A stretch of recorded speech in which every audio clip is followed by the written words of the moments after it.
అధికారులకు కానీ విద్యార్థులకు కానీ ఎమ్మెల్యేలకు కానీ సాధారణ మహిళలకు కానీ ఎవరికి కూడా భద్రత లేకుండా మహిళలని భక్షించే ప్రభుత్వంగా ఒక ప్రత్యేక హోదా నువ్వు తీసుకొచ్చింది నిజం కాదా అని నేను అడుగుతున్నాను. ఇవన్నిటికీ మించి ఓటుకు నోటు కేసు, ఇక్కడ పోలవరం కట్టయ్యా అంటే అది పక్కన పెట్టి ఏ విధంగా పట్టుసీమతో జోబులు నింపుకొని ఆ నిండిన డబ్బు తీసుకొచ్చి తెలంగాణలో ఎమ్మెల్సీలు కొంటూ ఫోన్లో అడ్డంగా దొరికిపోయి రాష్ట్రంలోనే కాదు కేంద్రంలోనే కాదు ప్రపంచ దేశాల్లో ఏపీకి ఒక ప్రత్యేక హోదా తీసుకొచ్చింది చంద్రబాబు నాయుడు కాదని నేను అడుగుతున్నాను. తన అవినీతి కార్యక్రమాలతో ఇన్ని ప్రత్యేక హోదాలు తీసుకొచ్చిన చంద్రబాబు నాయుడు గారు రాష్ట్ర ప్రయోజనాల కోసం ప్రత్యేక హోదా గురించి బీజేపీని అడిగితే ఎక్కడ తన అవినీతి కార్యక్రమాల మీద ఎంక్వైరీ చేస్తారన్న భయంతో ఈ రోజు తెలుగువాడి ఆత్మగౌరవాన్ని ఢిల్లీలో కేంద్ర కార్యాలయాల దగ్గర పెట్టింది నిజం కాదని నేను అడుగుతున్నాను.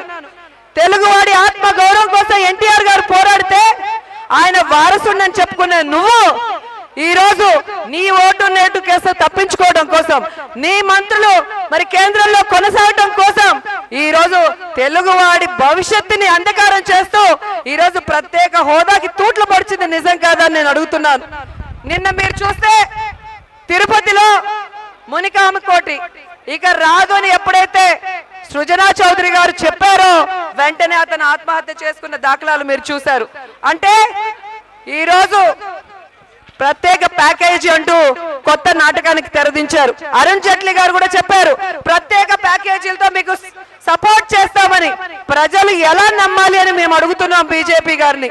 ఎందుకంటే మీరు ఎన్నికల్లో వెంకన్న సాక్షిగా తిరుపతిలో మోడీ గారు కానివ్వండి, చంద్రబాబు నాయుడు గారు కానివ్వండి, పవన్ కళ్యాణ్ గారు కానివ్వండి, ప్రతి ఒక్కరు కూడా ఈ రాష్ట్రం రాజధాని లేకుండా విడిపోయింది, నష్టాల్లో ఉందని మాకు అర్థమైంది కాబట్టి దీనికి ప్రత్యేక హోదా మేము ఇస్తామని చెప్పిన దాఖలాలు మీరందరూ కూడా వీడియోల్లో చూసింటారు.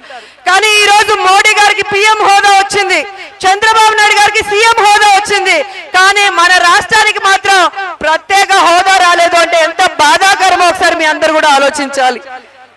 ఈ రోజు తెలుగుదేశం పార్టీ వాళ్ళు మాట్లాడే మాటలు ఎలా ఉన్నాయిరా అంటే బొంకరా బొంకరా అంటే మా ఊర్లో ఆవగించ తాటికాయ ఎంత ఉందని బొంకుతున్నారు. అంటే వాళ్ళ గొప్పలు అలా ఉన్నాయి. ఒకడేమో ఎంపీ అంటాడు ప్రత్యేక హోదా రాకపోతే నేను రాజీనామా చేసేస్తాను అంటాడు.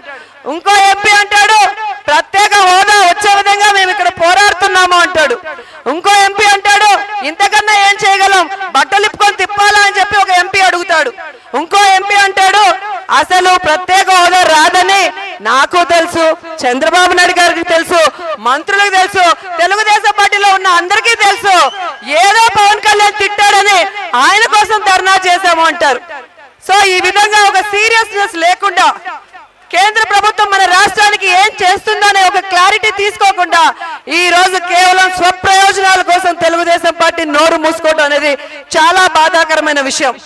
ఈ రోజు వీళ్ళు చేస్తున్న ఈ కార్యక్రమాల వల్ల ప్రత్యేక హోదా రాకపోతే ఉద్యోగ ఉపాధి అవకాశాలు కోల్పోయి మన యువతరం ఒక తరం నిర్వీర్యమయ్యే అవకాశం ఉంది. కాబట్టి అలాంటి పరిస్థితులు ఎటువంటి పరిస్థితుల్లో రాకూడదు. కాబట్టి ఇంకో మునుకోటి లాంటి మనిషి ప్రాణత్యాగం చేయకూడదని ఈ రోజు జగన్మోహన్ రెడ్డి గారు మరి ఢిల్లీలో మన రాష్ట్ర ప్రజల యొక్క ఆందోళనని, ఆక్రోశాన్ని, మన రాష్ట్రానికి జరుగుతున్న అన్యాయాన్ని విడిపోక ముందు 5 స్థానాల్లో ఉన్న ఆంధ్రప్రదేశ్ ఈ రోజు అట్టడుగు స్థాయిలో పడిపోయింది.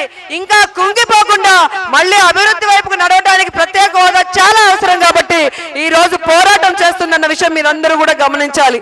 ఎందుకంటే మనం ఎన్నికలు అయిన తర్వాత మరి జగన్మోహన్ రెడ్డి గారు ఎన్నిసార్లు ఢిల్లీకి వచ్చారు, ప్రత్యేక హోదా గురించి మరి మాట్లాడడం మీ అందరూ చూశారు.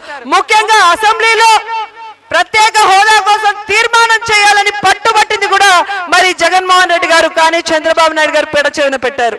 అలాగే అఖిల పక్షాన్ని పిలుచుకొని, మేధావుల్ని పిలుచుకొని ప్రతి ఒక్కరిని కూడా కలుపుకొని మనం ఢిల్లీకి తీసుకువెళ్ళండి, మరి కేంద్రం మీద ఒత్తిడి తీసుకొచ్చి ప్రత్యేక హోదా కోసం ప్రయత్నించండి ఎన్నిసార్లు జగన్మోహన్ రెడ్డి గారు చెప్పినా కూడా తెలుగుదేశం పార్టీ పట్టించుకోలేదు.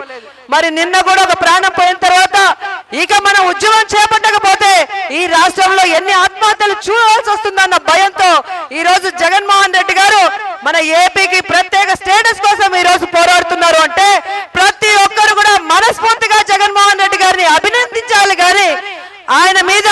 నీతి మాలిన రాజకీయాలు చేయడం కరెక్ట్ కాదు అని చెబుతూ మరి ప్రతి ఒక్కరిని నేను కోరేది ఒకటే, ఈ రోజు ప్రత్యేక హోదా అనేది మనకు కేంద్రం ఇవ్వాల్సిన భిక్ష కాదు, ఇది మనకి రావాల్సిన హక్కు.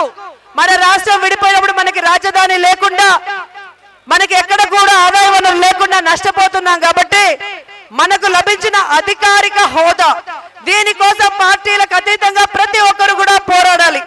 ఆ రోజు ఎలాగైతే మరి అందరూ కూడా పోరాడి ఒక్కొక్కటిగా సాధించుకున్నారో మన గతంలో పెద్దలు, ఆ విధంగా ఇప్పుడు కూడా మనం పోరాడి ఇది సాధించుకోవాలి. ఎందుకంటే చంద్రబాబు నాయుడు గారు ఇప్పుడు మాట్లాడరు. ఒకవేళ ప్రత్యేక హోదా వస్తే జగన్మోహన్ రెడ్డి గారికి మంచి పేరు వస్తే అప్పుడు పరిగెత్తా వస్తాడు. ఎందుకంటే గతంలో ఇలాంటివి మనం చూసాం. నేనే తెలంగాణకి లెటర్ ఇచ్చాను సపోర్టివ్ గా, మా మంత్రులతో మా ఎంపీలతో ఓటే ఇచ్చాను, ఢిల్లీకి వెళ్లి ధర్నా చేశాను కాబట్టి రాష్ట్రం 2 ముక్కలైందన్నారు. మరి అదే నిజమైతే ఈ రోజు ఎందుకు ప్రత్యేక హోదా కోసం మీరు కేంద్ర ప్రభుత్వానికి లేఖ రాయలేదని నేను అడుగుతున్నాను. ఎందుకు మీరు మీ కార్యకర్తల్ని ఎంపీల్ని మంత్రులను తీసుకొచ్చి ఢిల్లీలో ఎందుకు ఒత్తిడి తీసుకురాలేదని నేను అడుగుతున్నాను. కాబట్టి ఇప్పటికైనా చంద్రబాబు నాయుడు గారు మేల్కొని మీ స్వార్థ రాజకీయాల్ని పక్కన పెట్టి ఈ రోజు రాష్ట్రాన్ని పురోగతి వైపు నడిపించే విధంగా మాతో కలిసి వస్తే మేము కూడా ఆనందిస్తామని తెలియజేసుకుంటూ, ముఖ్యంగా పవన్ కళ్యాణ్ గారికి ఈ వేదిక నుంచి ఒకటే విజ్ఞప్తి చేస్తున్నాను. ఎన్నికల ముందు మరి మీరైతే పరిగెట్టి హెలికాప్టర్ లో తిరిగి ప్రచారం చేసింది చూసాం. కానీ ఇప్పుడు ట్విట్టర్ లో ట్వీట్ చేస్తూ మీ నాయకులతో ట్విట్టర్ లో ట్వీట్ చేయడం కూడా ప్రజలతో నేరుగా మాట్లాడటం అని చెబుతున్నారే, ఇది మీకు సరిపోతుందని నేను అడుగుతున్నాను. తెలుగుదేశం పార్టీకి ఓటేయండి, బీజేపీకి ఓటేయండి, వాళ్ళని గెలిపించండి. ఏదైనా వాళ్ళు తప్పు చేస్తే వాళ్ళ మెడలు వచ్చే విధంగా నేను నిలదీస్తాను అన్నారే, రైతులు ఆత్మహత్య చేసుకుంటుంటే ఎందుకు నిలదీయలేదని నేను అడుగుతున్నాను. డ్వాక్రా మహిళలకి అన్యాయం జరుగుతుంటే ఎందుకు మీరు తెలుగుదేశం పార్టీని బీజేపీని నిలదీయలేదని నేను అడుగుతున్నాను. ఈ రోజు మహిళలకి రక్షణ లేకుండా వనజాక్షి లాంటి వాళ్ళని ఎమ్మెల్యేలు కొడుతుంటే, హృతికేశ్వర్ లాంటి వాళ్ళు ఆత్మహత్యలు చేసుకుంటే ఎందుకు మీరు ప్రశ్నించలేదని నేను అడుగుతున్నాను. రాజధాని కోసం పేద రైతుల దగ్గర మరి ఈ ప్రభుత్వం భూములు లాక్కుంటే ఎందుకు ప్రశ్నించడం లేదని అడుగుతున్నాను. ఇప్పుడు పార్లమెంట్ లో ప్రత్యేక హోదా ఇవ్వడం కుదరదని వాళ్ళ కేంద్ర సహాయ మంత్రి ఇంద్రజిత్ సింగ్ తో చెప్తుంటే ఎందుకు మీరు ప్రశ్నించడం లేదని అడుగుతున్నాను. ఏ ప్యాకేజీ మీ గొంతు నొక్కేసింది కళ్యాణ్ బాబు అని నేను అడుగుతున్నాను. ఎందుకు మీరు ప్రశ్నించడం లేదని అడుగుతున్నాను. ఏ ప్యాకేజీ మీ గొంతు నొక్కేసింది కళ్యాణ్ బాబు అని నేను అడుగుతున్నాను. ఎందుకు మీరు ప్రశ్నించడం లేదని అడుగుతున్నాను. ఏ ప్యాకేజీ మీ గొంతు నొక్కేసింది కళ్యాణ్ బాబు అని నేను అడుగుతున్నాను. ఇప్పటికైనా ఒక మనసున్న నాయకుడిగా బయటికి రా, ప్రజల తరఫున నిలబడి మరి జగన్మోహన్ రెడ్డి గారు పోరాడుతున్న ఈ పోరాటానికి సంఘీభావం తెలియజేసి చంద్రబాబు నాయుడు గారిని, మోడీ గారిని మరి మీరు నిలదీసి అడిగి ప్రత్యేక వచ్చే దాంట్లో మీరు కూడా భాగస్వాములు కమ్మని పిలుస్తూ సెలవు తీసుకుంటున్నాను. జై జగన్. చంద్రబాబు నాయుడు గారి గులాం